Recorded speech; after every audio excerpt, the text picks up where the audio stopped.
ማንኛውም ሰው አንድን ነገር እንደሚያገኝ ሳያምን ያንን ነገር ለመቀበል አይዘጋጅም። አእምሯችን ውስጥ መኖር የሚገባው ነገር ምኞት ወይም ተስፋ ሳይሆን እምነት መሆን አለበት። ለእምነት አእምሯችን መክፈት አለበት። አእምሯቸውን የሚዘጉ ሰዎች በእርግጠኝነት እምነትን ያገኙ። እምነት ከሌለ ወይም በአእምሮ ውስጥ እምነት የሚባል ነገር ከሌለ ደግሞ ያንን የምትፈልገውን ነገር መቀበል አትችልም ማለት ነው። የዛሬ ቪዲዮአችን የሚሆነው ስለ እምነት ነው። ስለ እምነት ለውጥ ይሆናል። እምነት ምንድን ነው? እንዴት ይፈጠራል? እንዴት እምነትን መለወጥ ይቻላል? የሚለውን ሀሳብ በደንብ የምናይ ይሆናል። ወደ ቪዲዮ። የእምነት ለውጥ ሲባል ብዙዎች የሃይማኖት ለውጥ ይመስላቸዋል። የእምነት ለውጥ ማለት ወይም የእምነት ለውጥ ስለ ሃይማኖት ለውጥ ያወራው አይደለም። ያወራው ያለው በጥልቁ አእምሮ ፕሮግራም ተደርጎ ስለተወቀረው እምነት ነው። ስለዛ እምነት ነው ያወራው። እምነት ለራስ በሚቀርብ ሀሳብ ሊነሳሳ የሚችል የአእምሮ አካል ግዛት ነው። እምነት ለራስ በሚቀርብ ሀሳብ ሊነሳሳ የሚችል የአእምሮ አካል ግዛት ነው። እምነት በግል አስተያየት መሪ ሀሳቦችን ለራስ ደጋግሞ በመናገር የሚፈጠር የአእምሮ ገጽታ ነው። ምንም አስብ ምን ሀሳብን ሲደጋገም እምነትን ይፈጥራል። ከዛ ያ ሀሳብ ወደ ድርጊት ተለውጦ ልክ እንደ ሀሳቡ ይዘት ውጤትን ይሰጣል።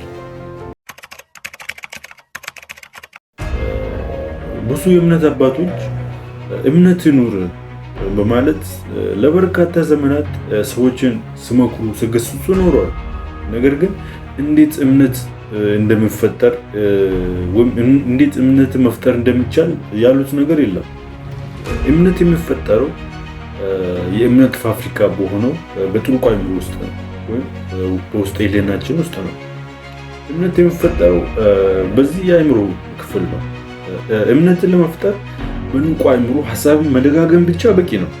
ከዛ ያ የተደጋገመው ሀሳብ በጥልቁ አእምሮ እምነት ሆኖ ይፈጠራል ማለት ነው። የስነ ልቦና ባለሙያዎች ወይም ተመራማሪዎች እምነትን ለመፍጠር ድምፅን ከፍ አድርጎ ማንበብ ይጠቅማል አሉ። ህልም በአእምሮ ተወቅሮ እምነት እንዲፈጠር ከፈለግ ዘወትር ቀን በቀን ሁለት ጊዜ ድምፅን ከፍ አድርገ ቢያንስ ለ21 ቀናት ማንበብ እምነትን በአእምሮ ለመፍጠር ይጠቅማል። በጣም ደስ የሚል አንዴ በአእምሮ እምነት ይፈጠር እንጂ ያመንከውን ነገር እጅ ማስገባት ወይም ማግኘት ትችላለህ፣ ወይም ማስገባት አይቀርም። ከዚህ በፊት በአእምሮ ተወቅሮ የነበሩ እምነቶች አሁን ያገኘ ያለውን ውጤት ሰጥተዋል። እንደውም አንተ ራሱ የከዚህ በፊት የእምነት ውጤት ነህ። አሁን ግን የምታገኘውን ውጤት መቀየር ከፈለግ፣ ራስን መቀየር ከፈለግ በጥልቁ አእምሮ የተወቀረውን እምነት መቀየር ወይም መለወጥ አለበት። በጥልቁ አእምሮ የተወቀረውን እምነት መለወጥ ከፈለግ በንቁ አእምሮ የሚለውጥን የምትፈልገውን ወደ ስኬት እንድትጓዝ የሚረዳህን ሀሳብ ደጋግመህ አስብ። ከቻልክ በአእምሮ መውቀር የፈለከውን ሀሳብ በወረቀት ላይ አስፍረው። ለ21 ቀናትም ጠዋት ከእንቅልፍ ስትነሳና ማታ ወደ አልጋ ወይም ወደ መኝታ ከመሄድ በፊት ድምፅን ከፍ አድርገህ አንብበው። እንደዛ በማድረግ የምትፈልገውን በአእምሮ መውቀር ትችላለህ። አስታውስ፣ ማንም ሰው አንድን ነገር እንደሚያገኝ ሳያምን ያንን ነገር ለመቀበል አይዘጋጅም። አእምሯችን ውስጥ መኖር የሚገባው ነገር ምኞት ወይም ተስፋ ሳይሆን እምነት መሆን አለበት። ለእምነት አእምሯችንን መክፈት አለበት። አእምሯቸውን የሚዘጉ ሰዎች በእርግጠኝነት እምነትን አያገኙትም። እምነት የሌለው ደግሞ የሚፈልገውን ነገር እጁ ያስገባም ወይም አያገኘውም ማለት ነው። ስለዚህ አንድ ነገር ማግኘት ከፈለግ ማድረግ ያለብን ያንን ነገር እጅ እንዲገባ እምነት መፈጠር አለበት ማለት ነው። እምነትን ለመፍጠር ደግሞ ያንን ነገር የሚፈልገውን ነገር በንቁ አእምሮ ልደጋግመው ይገባል። እምነት የአስተሳሰብ ውጤት ነው።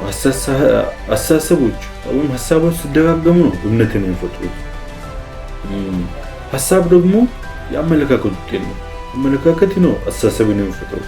አመለካከት ደግሞ የእይታ ውጤት ነው። ስለዚህ እምነትን መለወጥ ከፈለክ መጀመሪያ ያለብህ ከየት ነው? ከእይታ ነው። እይታ ስትለውጥ አመለካከት ይለወጣል። አመለካከት ሲለወጥ አስተሳሰብ ይለወጣል።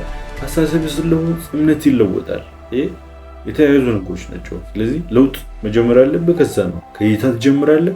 ሄደህ በሂደት ከእይታ ወደ አመለካከት፣ ከአመለካከት ወደ አስተያየት፣ ከአስተያየት ወደ እምነት ትመጣለህ። ይቀጥላል። ያመንከውን ነገር ነው የምታደርገው። ስለዚህ ከእምነት በኋላ ምን አለ? ድርጊት አለ። ከድርጊት በኋላ ምን አለ? ውጤት አለ። ውጤትን መለወጥ ከፈለክ ምን መለወጥ አለብህ? ድርጊትን መቀየር አለብህ። ድርጊት እንድለወጥ ደግሞ እምነትን መለወጥ አለብህ። እምነትን እንድለወጥ ደግሞ አሳሰብ መለወጥ አለብህ። አሳሰብ እንድለወጥ አመለካከት መለወጥ አለብህ። አመለካከት እንድለወጥ ደግሞ እይታን መለወጥ አለብህ ማለት ነው። ይህን መቼም መዘንጋት የሌለብህ ነገር ነው። ይህን ሁሌም እንድታስታውሰው ፈልጋለሁ። የዛሬው ቪዲዮአችን ይህን ይመስላል። በቀጣይ በዴይ 10 እንገናኛለን። ለዛሬ በዚህ ይበቃል። ሀሳብ አስተያየት ካላችሁ ልታደርሱን ይችላላችሁ። በቀጣይ ቪዲዮ እንገናኝ።